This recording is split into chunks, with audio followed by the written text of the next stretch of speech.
रेडियो वर्रोंगेलाती।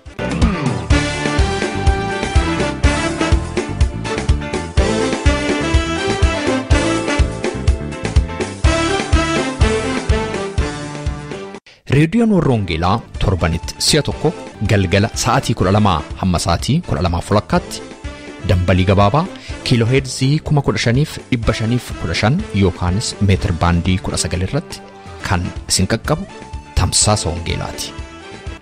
Kun reediyoo warroongeelaati.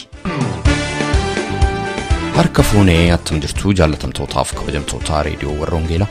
Reediyoon warroongeelaa sagantaa ishee guyyaa har'aa qabattee kunoo dhiyaatteetti. Fagoof dhiyoo teessanii sagantaa keenya kanaa karaa garaagaraa hordofaa kan jirtan maraaf nagaan waaqayyoo hunduma keessaniif haa ta'u jedha qopheessaa raadiyoo warroongeelaa ana roobsa makkooti. Sagantaa keenya har'aa keessatti ergaa sagalee waaqayyoo raajii masarataayyeetiin qophaa'ee qabannee dhiyaanna. Mata dureen ergaa kana kallattii haaromfamaa jedha. Raajii masarataayee ergaa kana yeroo konferansii tokkummaa waldoota Oromoo warroongeelaa Awurooppaa isa saglaffaa magaalaa Oslootti ta'e ergaa dabarsan irraatii kan waraabamedha. Ergaa kana har'a kutaa tokkoffaa isinii dhiyeessina. Kutaa sattaan immoo torbee akka qabannee dhiyaannu waadaa isinii galuudhaan faarfannaa kanaan gara ergaa kutaa isa jalqabaatti isin dabarsina. Sagantaa keenya wajjin egaa yeroo eebbaa qabaadhaan isin jedha.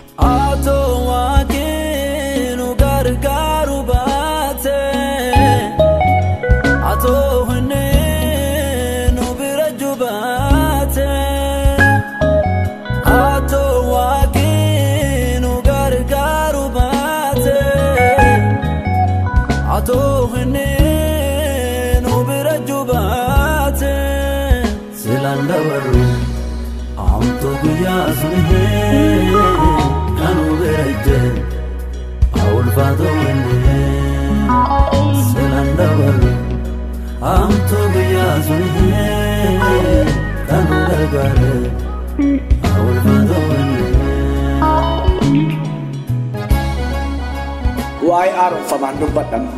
Macaafa seenaa baraa isa lammaffaa boqonnaa 29 lakkoofsa 1 kaaseen amma 8tti dubbiseen ergaan galgala kana qabu barsiisa dubbii waaqayyoo waliin ilaalla.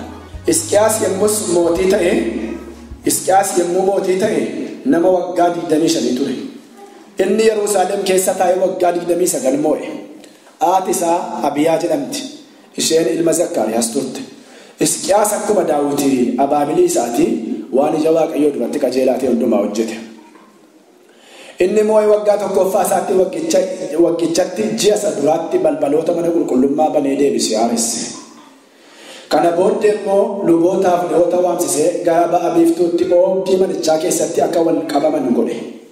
Yommuu inni isaanitti dubbate yaa warra Lewwotaa mi'a naaf dhaga'aa. Isin amma of qulleessaa mana qulqullummaa isa kan waaqayyoo kan gooftaa abboota keenyaan keessaniis qulleessaa. Waan xuraa hundumaa iddoo qulqullaa kana keessaa baasaa. Abboonni keenya waaqayyoo gooftaa keenya hin dhiisanii isaaf hin amanamne isa duratti waan hamaa hojjetanii iddoo isaa qulqullaa irraa garagalanii dugdatti gatanii balbala gara gardaafoo manichaa baasanii hin cufanii ibsaas hin dhaamsanii waaqayyo isa kan Israa'elii fi hixaana hin aarsine qalba gubamaa iddoo qulqullaa isaatti isaaf hin dhiyeessine. Kanaaf beekamsi waaqayyo Yihuudaa fi Yerusaalem irra hin bu'e. Akkuma isaan amma keessaniin argitan kana inni naasuutti dabarsee isaan kenne jibbisiisuudhaafis muka kolfaa isaan godhe. Sababii kanaaf abboonni keenya billaadhaan dhumanii ilmaan keenya intaloonni keenyaaf dubartoonni keenyas hin booji'amanii amma immoo beekamsi isaa inni boba'aan akka nurraa deebi'uu fi ani waaqayyo gooftaa sana Israa'el wajjin kakuudhaan waliif galuudhaaf murtoo godheera. Yaa ijoollee koo isin fuula isaa dura dhaabbattanii isaaf akka ergamtanii ixaana fuula isaa duratti akka isaaf aarsitanii fi hojjetoota isaa akka taatanii fi waaqayyo isin fo'ateeraatii hin dagatinaa.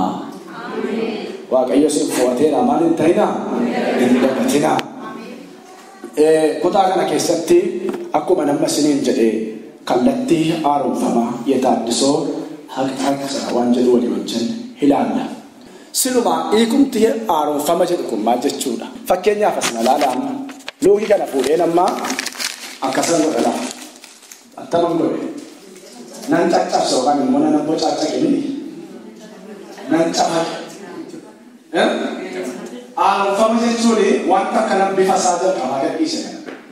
Waan iddoo isaa gadi namaa gadhiise. Waan bifa gadi namaa gadhiise kana fama jechuun isa kana diiganii iddoo isaa gadi namaatti maal gochuudha? Deebisuudha gabaabamatti.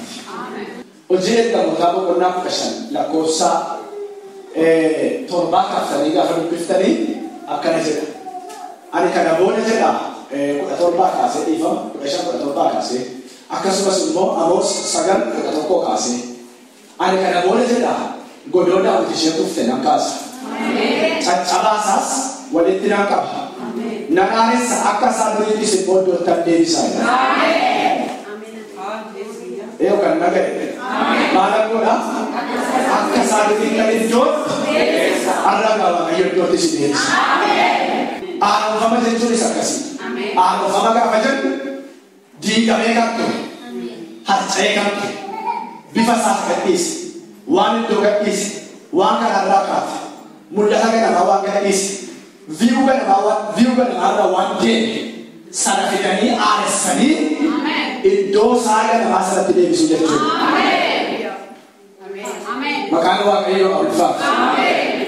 Hisqiyaas mootichi mootota Salamoon booda jiran 10 keessaati wanti Hisqiyaasiin adda godhutu jira. Kutaa kana keessatti akkuma nama dubbise bara mootummaa Salamoon booda mootota 10 kaan mootii 10 keessaa Hisqiyaasiin wanti adda godhu waan gurguddaa lamatu jira. Inni tokkoffaan isanni mootii Senekireemii rukutee moo'e. Senekireemii mooticha moo'uudha isaatiin moo'e. Meeshaa dandeettii isaatiin moo'e. Manatti galeetti waraana loluudhaan qabu dandeettii qabu jedhee gara waaqayyootti hina waaqayyoon kan ergamaa isaa ergee 1,185 dukaana keessatti gorra'ee bu'e. Ameen jettu? Gooftaan keenya yeroo inni tokkos sagaleen isaan dhaga'amu yeroo inni lafaan dhaabu waan jechuudha. Kan akka isa godhu moo'icha akkasii waaqayyo kenneetti. Inni lammaffaan mootii Hisqiyaasii mootota jiran keessaa kan akka isa godhu mana qulqullummaa cufamee ture banee iddoo aarsaa waaqayyoo diigamee ture ijaaree luboota hojii lubummaa dhiisanii turan deebisee mana qulqullummaatti deebisee iddoo waaqeffannaa kana deebisee aarsuusaa adda isa godha mootota jiran keessaa. Ameen. Waaqayyo har'aa namaa miti horii namaa beeka. Maqaan waaqayyo ulfaatu. Waaqayyo Isaayaas 45 irratti mootii kana Qiiroosiin gaafa waame Qiiroos waaqayyo beeku. Waaqayyo garuu isa beeku. Akka tokko waaqayyo beeku. Inni garuu nu beeku. Ani sirna deemee gaafa darba kee qabee danqaraa sibiila boolottii caccabsee keenya sibiila diimaa urgeessee qabeenyaa dukkana keessaa sii kenna jedheen inni garuu waaqan beeku. Baranni waaqayyoo beekna waaqayyo isa beeka bara waaqayyo kas adeemee danqaraa caccabsee qabeenyaa dukkana keessaa kennee bidda kennee inni moo maal beektu Israa'el mana tokko gaafa beektan tokko mana qulqullummaa isa diigamee ture deebisee ijaare lama immoo saba Israa'el warra boocamee ture boocuu deebisee sadii aarsaa waaqayyoo diigamee deebisee ijaare. Waaqayyo bara keessatti nama nama dhaloonni tokko yoo isa dhiyee dhaloota isa dhaga'u baasa dhaloonni isaaf hojjete yoo jiraate dhaloota isaaf hojjetu baasa. Ingoo watina waaqayyo kana duwwaa qabatanii yaadina baay'ee qaba bara Eeliyaas kana duwwaa dhaguu jedhe kan baanii fi jilbeeffanne 17 qaba. Umamee gaafoo qaba gooftaan bara keessatti mee qabatee ana wajjin. Sorry. Kanaafi Hisqiyaas mootichi mana qulqullummaa cufamee ture luboonni hojii lubummaa dhiisanii iddoon aarsaa waaqayyoo diigamee namni masmaraaf iddoo gadhiisee manni waaqayyoo honee ture. Har'a biyya kana keessatti waldaan warra faranjii kun baay'eedha. Har'a ni waa'ee mana ijaarsaa kana dubbataa jira miti.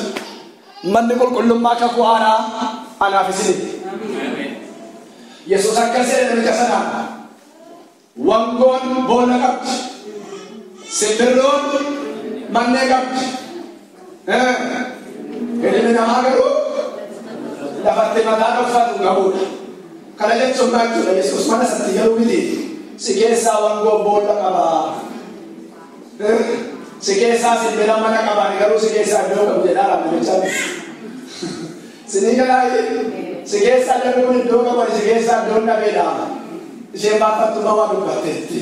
Mana Waaqayyoo ijaaruu, mana Waaqayyoo barbaadu, samii teessoo kooti waaqatti mana naaf ijaartuyi. Sulmaa laftee jedhamee lafooti lafarratti mana naaf ijaartu ani Waaqayyoo iddoon barbaada iddoo keessa boqotu jedha. Iddoo Waaqayyoo barbaadu manni keessa jiraatu anaaf sini. Abiraami. Iddoo boqonnaan barbaada jedha Waaqayyo. Isa kana iddoo Waaqayyoo barbaadu sun. Manni Waaqayyoo irraa aaresuu barbaadu waldaa isa jechuun kanatti laphee keessa aaresuu barbaadu. Garaa jireenya keenya aaresuu barbaadu. Isa kana ergaannaa kennamedha. Isa kana nuyi iddoo asitti dubbadhu qolliin asitti dubbadhu waa'ee haaromfamaati. Jiruun dhabee kana dhufe bitamu hojii baay'eetu qabuun isa dhufe. Haara isin jedha Waaqayyo tu'an.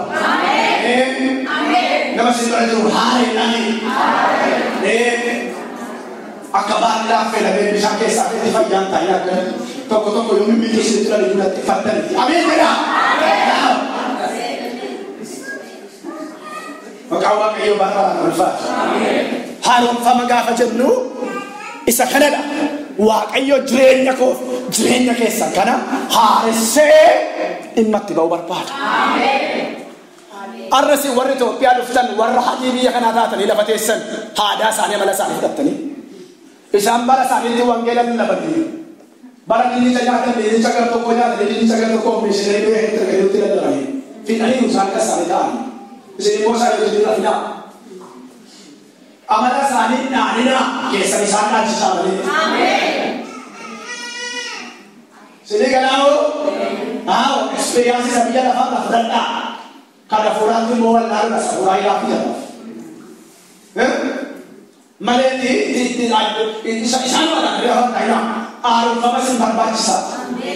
Taaddisoo. Haaroo sin barbaachisa. Haaroo. Qabxii gurguddaan lama dubbadha iddoo lamatti ree. Qabxii kootti galee. Haara'uudhaaf maaltu sababa ta'a? Haara'uu warri barbaaddanii haara'uudhaaf maaltu sababa ta'a? Tokko haara'uudhaaf yaada garaa ofii geeddarachuudha. Ameen. Yaada maali? Yaada garaa ofii. Waaqayyo akka jedhe Daawitiin nama akka garaa kootiin hidda isa keessaa argadhe jedhe. Nama akka maali? Nama akka garaa koo. Dhuguma Daawit nama akka garaa Waaqayyooti. Cubbamaa akka Daawit hundiru. Nama lolatti gadi baasee dha mana nama jireenya nama abbaan mistiri kun hin beekne abbaa mana nama buusudha. Nama jabaa akka sojaatudha. Qajeelaa dhuguma namni kun. Waaqayyo maal isaa argate Daawitiin hojii isaa qaala dhaabee isaa argate. Konnekshinii Waaqayyoo barbaachi Waaqayyoo dhimmi Waaqayyoo garaa namaati. Daawit eenyummaa isaa inni sirrii Waaqayyoo jalaan dhugatu. Eenyummaa keessa isa sirrii Waaqa jalaan dhoksinaa. Ameen jettu. Faarsaa 51 kudhan akkasii dhugaatu. Yaa Waaqayyo garaa qulqullaanaaf kennu. Hafuura cabaa sana narraa fudhatin. Qulqulluu hafuura kee narraa fudhatin. Hafuura keessa dhaabbataana keessatti aares. Hafuura keessa dhaabbataa maal waliin keessatti aares. Waan sirriitti himu. Dullumaa hafuura waliin barbaadna. Diinaan bu'atamuu waliin barbaadna. Yeroo hundumaa gama Waaqayyoo keessa jiraachuu wal barbaadan namoota kanneen beektu namoonni yeroo hundumaa diinii isaanii irratti mirga qabu. Namoonni yeroo hundumaa dulluma fuudhan namoota kanneen beektu namoota garaa cabaadhaan fuula Waaqayyootti yeroo hundumaa kufanidha. Waan akkasii seenaa hin danda'u. Waan akkasii hamaa hin danda'u. Waaqayyo jedha aarsaa 51:16 garaan cabaan Waaqayyoo duratti aarsaa caalaatti fudhatamaadha. Maqaa aarsaa caalaatti fudhatamaadha. Garaa Waaqayyo barbaadu garaa akkasiiti. Daawit yaada garaa isaa geeddarate yeroo hundumaa qalbiin jira. Macaafa seenaa baraa isa 2:7-14 sabni koo warri dhuunfaa koo ta'an karaa isaanii isa amaanaa deemanii yoo nama barbaadatan haala Waaqayyoo yoo kadhatan ani Waaqayyo jedha. Isaan du'a miti lafa isaanii lafa fayyisan. Maal isaanii? Lafa isaanii. Maal sanii lafa isaanii nu waggaa torba gargari guutiin kadhachuutti kan kaane waa'ee biyya keenya Itoophiyaa sagalee irratti kadhachaa ture gosi hin kenne kawwaa isa waa'ee biyya kooti. Isaayyaas 33 lakkoofsa 23 kaasee dubbiftu. Waaqayyo abbaa firdii keenya, Waaqayyo daanyaa keenya, inni seera nuuf kenna, inni nu fayyisaa, inni nu fayyada. Erga abbaa firdii keenya taatee nu fayyada. Erga daanyaa keenya taatee nu ilaala. Erga isa nu fayyiftu taatee nu fayyisi. Jennee fuula Waaqayyootti waggaa torba iyyine. Inni amma sina keessi giraanyi. Furgeetaa giraanyi dubbatan kuni waggaa torba iyyine nutu gargari guutin saannaaf paaluuti. Tu gargari guutin. Amin. Lu fala dilenji udah makan sama lu fala. Amin jatuh. Amin. Alpin ini nanda dan foda saat waktu dia dikufne lu fala. Maafan korban tu lata. Malifan gombai desa bakorat lata. Chance nanda bakai. Wagan kana wagan dalam masjid pun nasari. Yang mungkin ya kita yang harus kana. Wakayo kalau kana jadi wagan lah. Barrier dia kana. Cuma nanti sedikit zamorni kaskan kerja ni, maka sisi kita desa orang tu bawa kau ini apa, mana nak kita raja pasal video bukan ada. Halal dia semua video raja, bukan ada apa ni fayda. Kalau ada apa ni semua ada.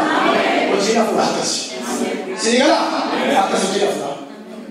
Ega mana kita itu Kristian ni kan beda di dalam Kristian dia orang tu nak fura ayat tu.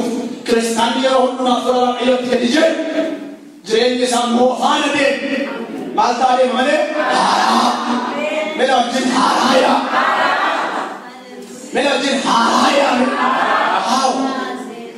sampai kau ada lupa kau tanggung dan jadi sini yo sana kan ada wakai dia sana naga kadang nak tu kadang kita nak guru kau naga itu kau ini dah ada wakai dah pasani yo namai arah kasih sangi ke apa juga wakai suci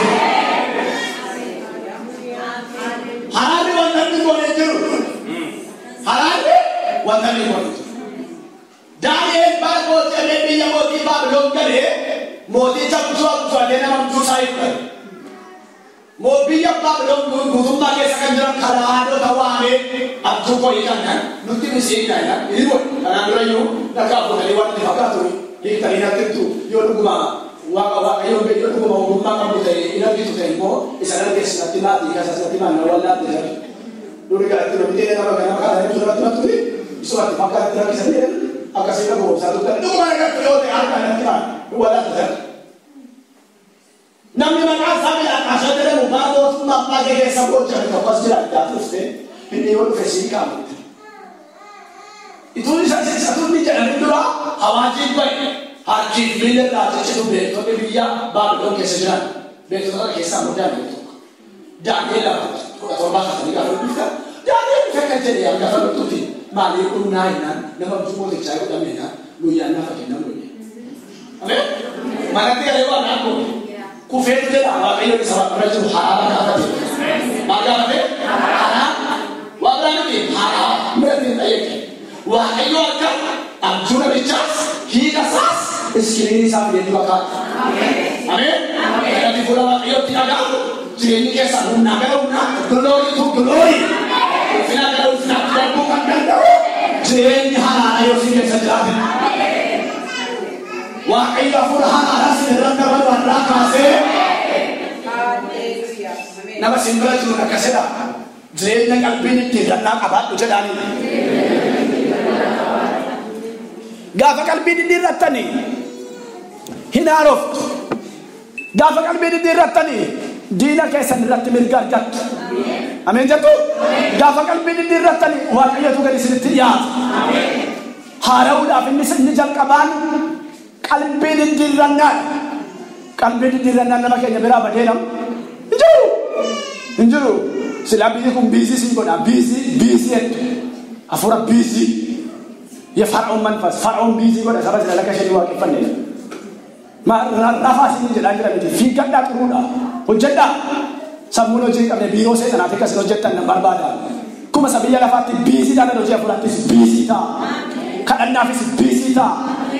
godon irratti dhagaa irratti kufti asumatti dhiifanii deemtu Yesuusin barbaadnutti yeroo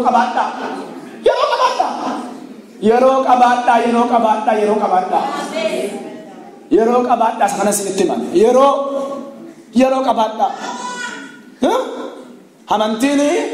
amantiin isa abbaarraa haadharraa dhaallee dhufnu miti fooniin dhiigaan isa deddeebinu miti amantiin lubbuu qaba wangeelli kun lubbuu qaba dubbiin isinitti dubbadhe gooftaa Yesuus hafuura dhas jireenya dhas hafuura qaba jireenya qaba talamdoo hin deddeebiina honnee qabaadhaa haaraa kaa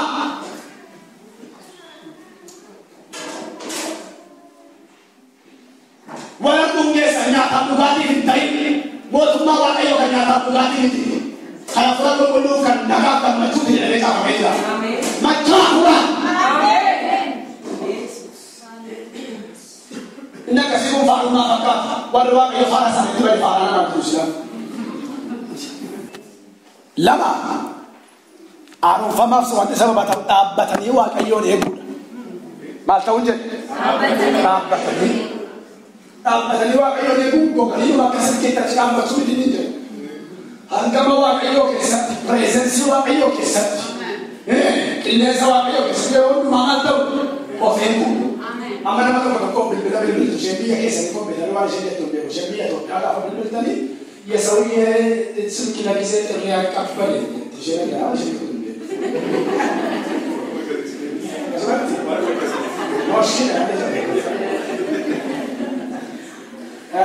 Tokotokomo kama chake nilo chinacho.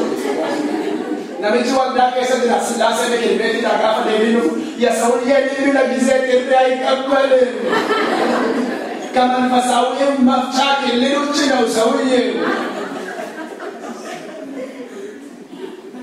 Atmosferi afura ala jira karufoni wanda kesa dina. Orang-orang bawanta tadi orang rumah wal barbadu dua, film final tu gafa kurang kota wal barbada. Amin. Isakan ada kanila kana tubuh orang ada di sana sarakati kan. Iya bilang itu kan. Ini orang ni ada di sini berasa. Agak lebih. Ini dari percuma dengan saya kasih bola tu jadi. Sekarang fura gafa lufta fura wal tosa. Amin. Mana tu? Akhirnya, fura. Agamo fatela kala yo kami tu jadi mama nak dulu mendaris. Karena putih lo kosa. Radio, langgar saja. Amin. Itu langgar sudah. Lo kosa. Apa kaniwa kayo ni bukan agama kayo kes apa cu? Malwa kayo kes? Agama kayo kes? Itu aforat tu dulu ni. Musim dah perlu nama orang jadi bang di zaman saya harus sejodoh foto bah.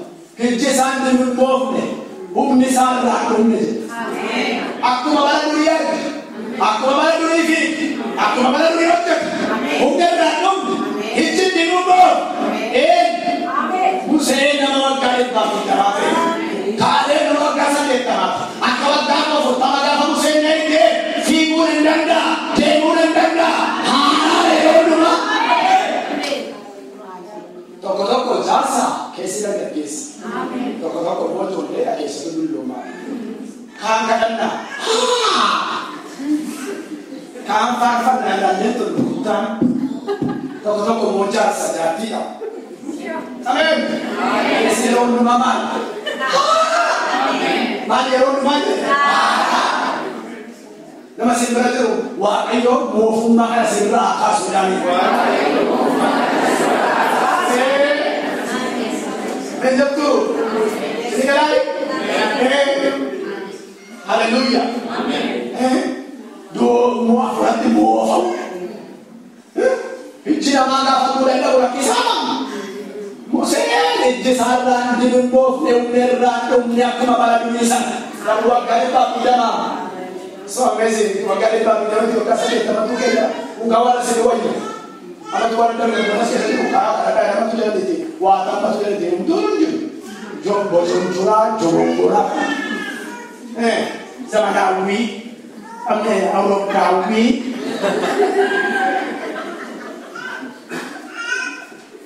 akkasii kolfitan ibsi kolfisiisu badhaasaa miti yaa. Honne afuraatu naharaan dubbataa jira. Sinigaa ilmaan waaqayyoo haanaa deemu malee dulloo mana deemu. Dulloo mana deemu. Maddana Isaayyaas 40 kaasee gurguddoonni hin dadhabu.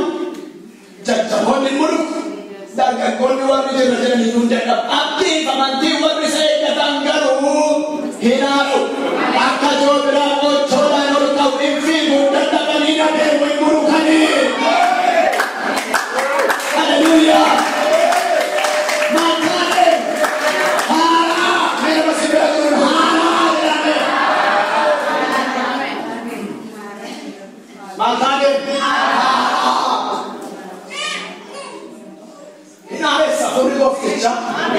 Sunu ada hiru maju balik makan sama. Mehiru balik macam. Hari sunu balik hiru rumah. Menu masa kalau di mana saya ada dalam ini. Kale oke sebaya ini dokter fente. Dokter Yesus tu Arab tidak. Amin. Tapi dokter ini biar pakai sahabat saya ke Arab tidak. Amin. Amma boleh mati perlu. Dalam kode kawasan harus itu gambar di keranjang harus itu. Asyam basiti silila kesa kacani lain yang tidak ada keranjang yang tidak ada kalau tu balik apa ada tenang tu silila ciso sih kesa tiba kena ni. Akan lebih apa?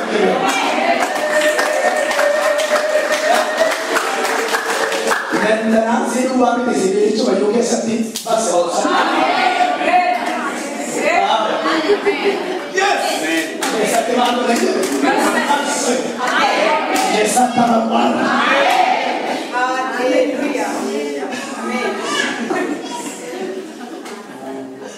Bangdo, yes, bangdo lagi, bas. Hiaro, mana udah sama? Sarosan itu kayak hiaro, nak karena sih muka sosial.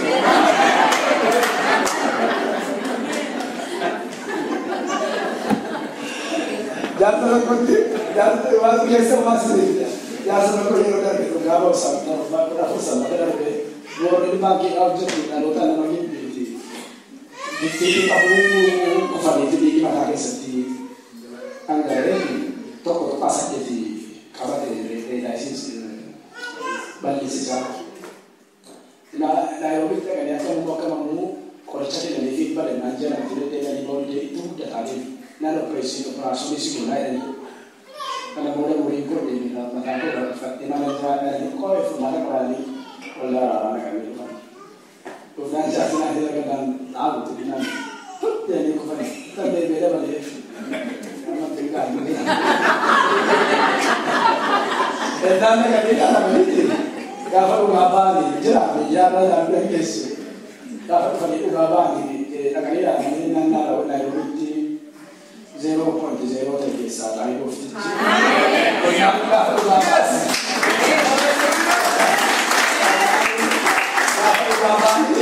Gak pasal nama mata tapi gak pernah disana sih. Madosa ada sih. Madosa boleh tak? Baik seorang terlalu sama kasih bapak.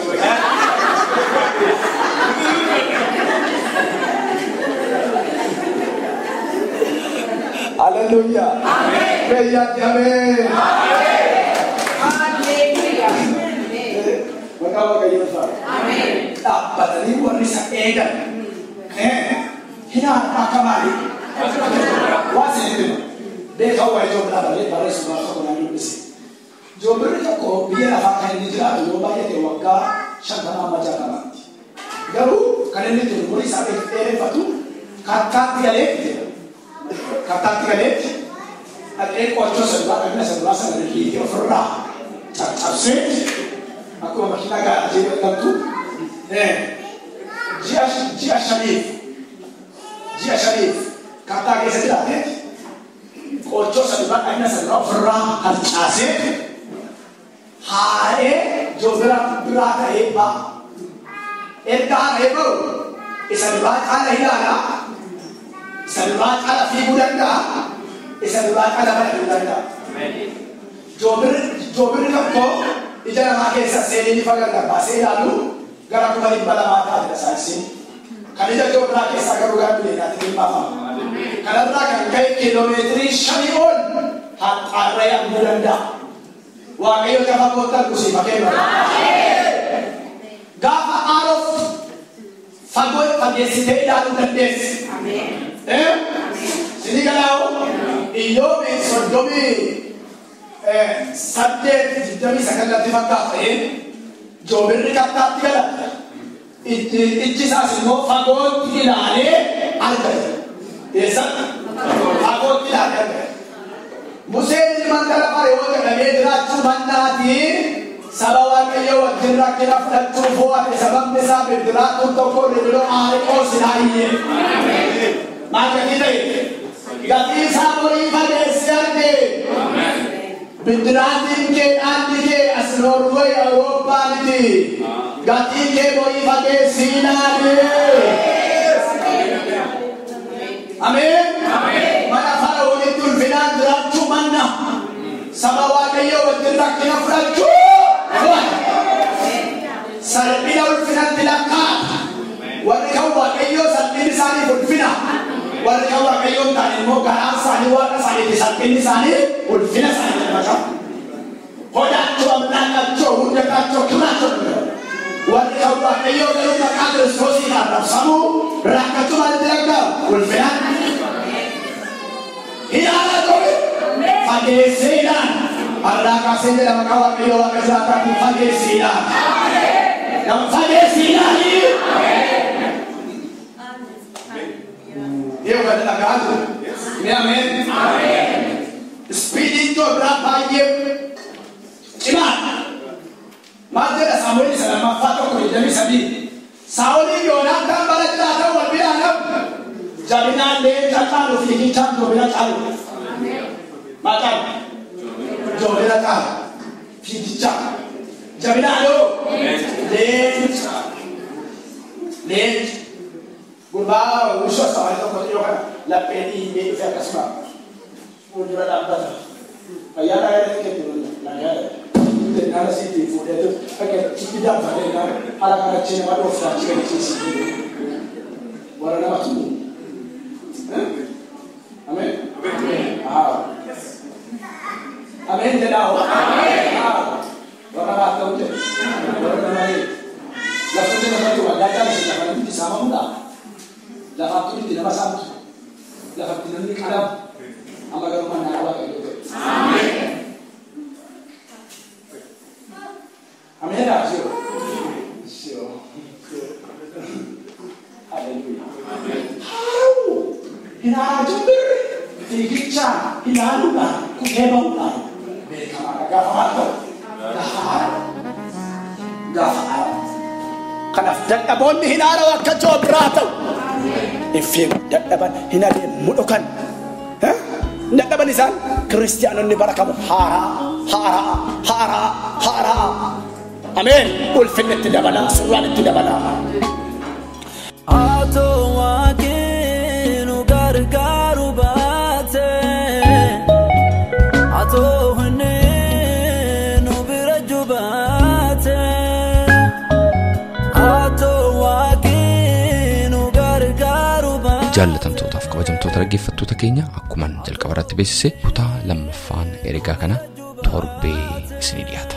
Selanda baru, amto guyyaa sunhee kanu beekte, awulfaatu wannee. Selanda baru, amto guyyaa sunhee kanu gargaare, awulfaatu wannee. Dhaggeeffattoota keenya sagantaa keenya irratti akka eebbifamtan abdii qabna.